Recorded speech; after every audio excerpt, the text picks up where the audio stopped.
On Tuesday night, I gave the order for British forces to take part in military action in Iraq.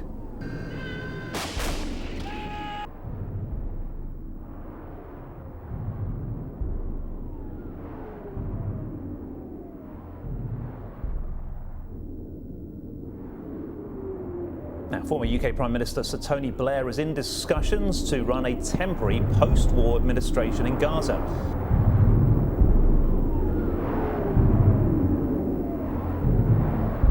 I'm utterly appalled at the idea that Britain should be appointing a Viceroy of Gaza. When this came up about 2 years ago in Parliament, I thought it was a joke. Apparently it is a joke. It's Tony Blair who's being nominated to be Governor of Gaza. It's appalling, it's outrageous. There's no way it should happen. It's not up to us to decide how Gaza should be governed in the future. That should be a matter for the Palestinian people.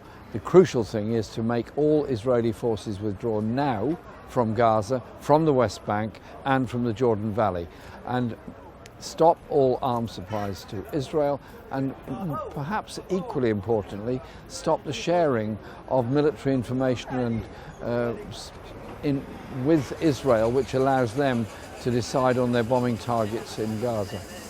Tony Blair obviously has a very, very checkered record on all of this. He took us into war in Afghanistan.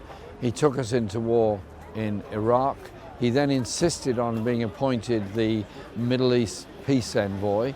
And during his tenure as Middle East peace envoy on behalf of the quartet of countries, the situation got markedly worse. Israel continued and intensified its occupation, continued and intensified its bombardment in those days at a very low level of Gaza and the West Bank, but now we see absolute genocide going on. I haven't heard Tony Blair at any stage condemn the acts of genocide that are going on. He is simply not fit to hold that position, and indeed it should not be held by any outsider. It's for the Palestinian people to decide their future.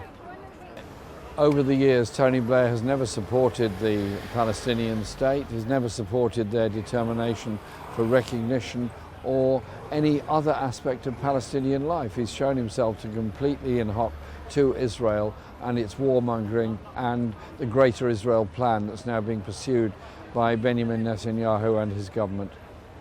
Tony Blair doesn't have much support in this country anymore because people have seen through it.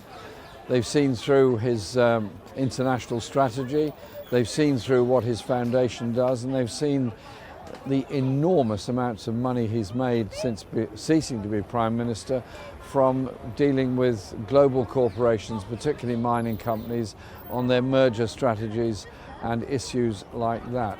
This is a global multimillionaire, warmonger, friend of the arms dealers and the arms trade. He has no place whatsoever in deciding the future of the Palestinian people.